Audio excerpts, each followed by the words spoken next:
Las Castas, an Iberian term that came out of the 17th and 18th centuries during the European conquest of Latin America. It was used to describe the overall mixed race that was born between the invading European male soldiers and the indigenous women and black slaves that lived on the lands. By the end of the 18th century, 16 different mixed races had been established, and they became the center of many paintings that still exist today. Today, Santiago Moore joins us to talk more about the significance of Las Castas. For this segment, we're joined by Dr. Msomi Moore, who teaches at the University of District of Columbia, is a Howard University educated scholar of the African diaspora. He has been researching Black history, teaching in North American and South American historically Black colleges and universities for over 2 decades. Welcome to the Global African. Appreciate it. How you doing? Good, good. You know, I was mentioning to you before we started that some years ago I saw this exhibit, which is actually what inspires this segment.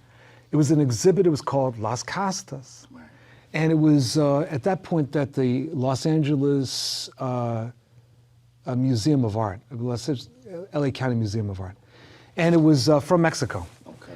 And the exhibit had these pictures from the 18th century, the Spanish, that had, there would always be a man, a woman, and a child. Right. And the title of each of these pictures was the racial designation of the child, right? And so I was sitting there, Dr. Moore, I was thinking, okay, so I know what a mestizo is, I know what a mulatto is, right. But wait a minute, there's these other terms, and when I walked out of there, I said to my wife, I said, this is like Hitlerian, this is like fascist. This is like amazing the way that the Spanish did it, particularly in contrast to the African experience in North America, right. where such designations, except in maybe Louisiana, didn't really mean anything. What is this? What you saw exists in other countries of Ibero-America as well. You got the Argentinian example, you have, even in Puerto Rico, you can find these. Colombia has some, Brazil has their version. Even Peru, they have their version. It's called the Casta naming system. Casta meaning caste, right? So basically there are 2 different types of Casta naming systems. You have the Casta de Nación, which means nation castes, and then you have what you saw, which is called the Casta de Raza, or racial caste. And so when you mention, for example, there was a man and a woman and their offspring, each one of those is going to have a term that's going to be recognized, and basically that's their status in a racially hierarchical society, right? So the more Spanish blood or European blood you have, then the higher up on the hierarchy you'll be. Just to give an understanding of that pyramid of hierarchy, European is at the top. Okay. Native comes in the middle, and the African is always at the bottom. So what you're gonna find when you look at the different authors who have written on that topic, they'll give you the lists. And I have one here from Aguirre Beltran. He was a Mexican anthropologist from the 1930s, and he gives several in his books. And you'll find that, for example, when you mix a European, which are called Españoles, right, in this case, or Peninsulares, meaning from the peninsula of Iberia, with a black woman, that's your offspring that you mentioned, the mulata, right? And then when you keep going in Mexico, the names get kind of funny. Sometimes they'll use zoological terms. Like wolf. Lobo is another one. That's what I was thinking about, right. That's wolf. But you'll also have names that are like monkey names. Sambo, right? Okay, which is where the United States Sambo comes from. Okay, we're gonna explain how the Spanish words were used in the English lexicon. They borrowed them exactly out of the Spanish nomenclature and the Iberian nomenclature. We'll talk about that in a minute. But just to finish that, you will have a series of different depictions, and those depictions relate to status in society. So it's complexion, it's also heritage. So you have a genotypic and a phenotypic component to these casta names, casta de raza names, okay? Now, you said earlier to me that there's this casta de nación, and that precedes the casta de raza, right? That's right. Okay, explain the casta de nación then. So casta de nación or nation castes, that is kind of like an economic classification for skill sets of different Africans. Ah.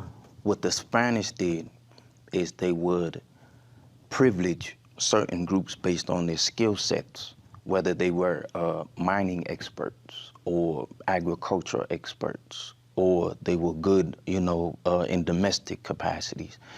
Supposedly, the Senegambians had a higher domestic, when I say domestic, I shouldn't say it like that, urban artisan work. Okay. They might have been better blacksmiths back on the plantation or in the cities.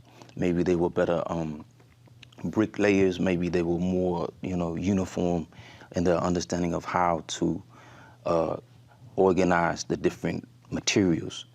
Even stuff that's that minute is important when you're talking about profits.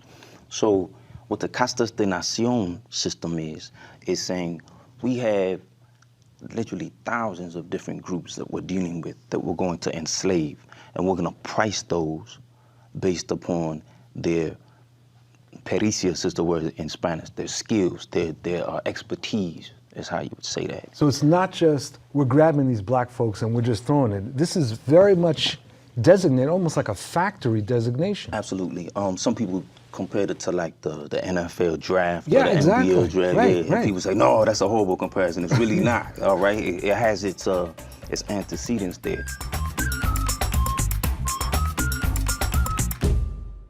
So at a certain point then, there's the introduction of this other kind of caste, the castas de raza.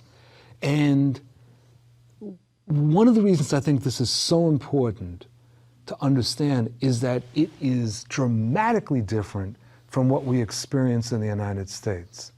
That these layers that the Spanish created don't have a comparable counterpart in the United States, as best I can tell, except possibly Louisiana and maybe South Carolina or something.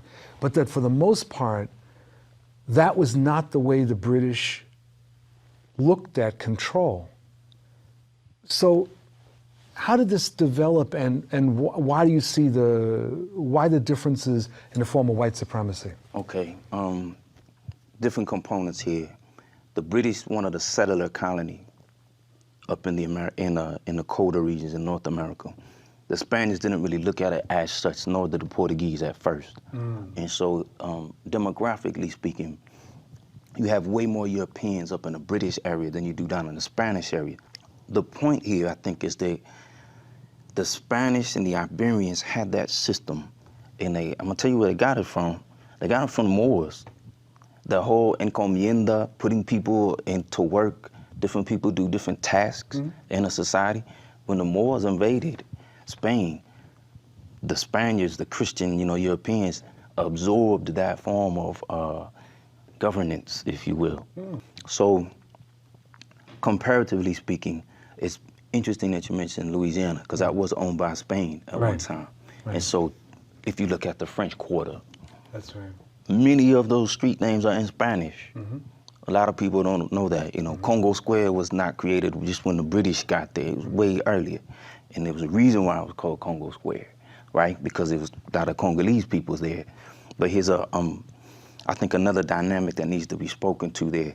You will hear words like mélange in Louisiana amongst the Creole community, which means mixed, sans mélange. But in the British, they actually borrow part of the Spanish. How do we know that?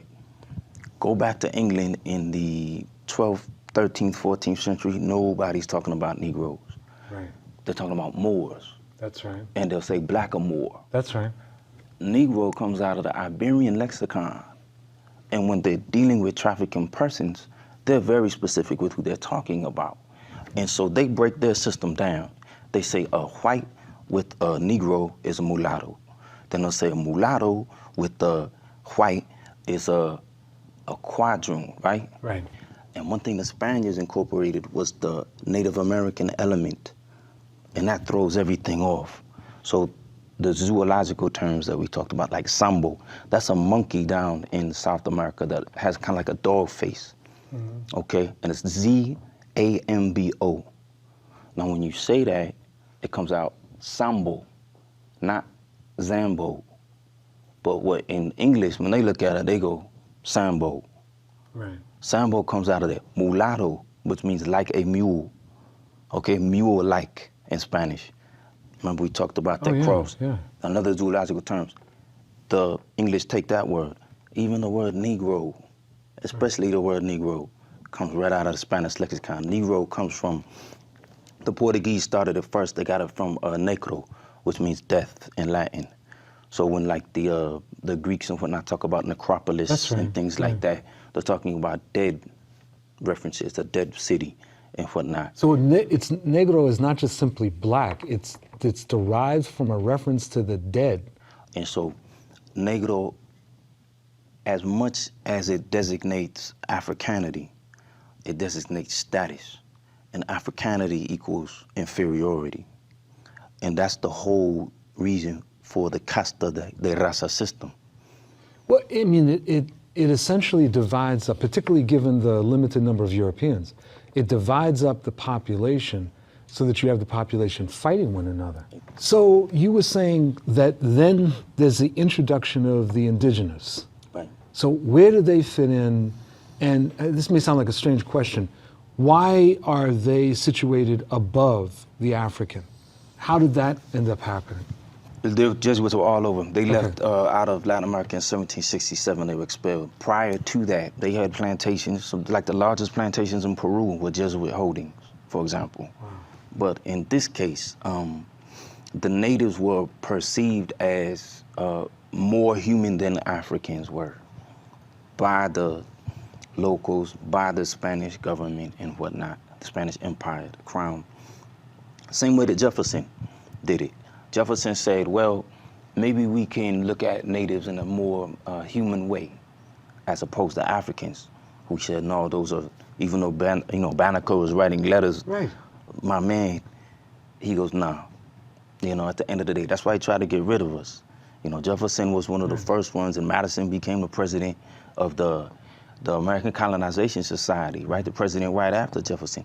Those programs were kind of already in play down in the Spanish world. The Spanish world, if you ever look at history, fascinating history, Simon Bolivar, right? When he goes over to Haiti, he fleeing for his life, he almost gets killed in Maracaibo and whatnot. And he goes, well, what do I do? He's asking Pétion, the Haitian president. He goes, look, use black generals, use black troops. So he goes down there and he liberates 5 countries, right? Right. And they're nervous now, they're annoyed at that point. And Bolivar goes, well, these people helped us, we gotta free them. Instead of freeing blacks, they assassinated the founder of the Colombian Navy. His name is Jose Padilla, Leonardo Infante, who was a general, Manuel Piar, who was another general. So the black generals were supposedly in cahoots with the Haitians to try and make black empires. So if you want to think about the impact of that, instead of making black hierarchical empires in South America, white hierarchical empires, people who are not even white, calling themselves white. The Castas system is still here. Dr. Moore, thank you very, very much. Pleasure's mine. Oh, absolutely. Okay. And thank you very much for joining us for this segment of The Global African. And stay tuned, we'll be right back.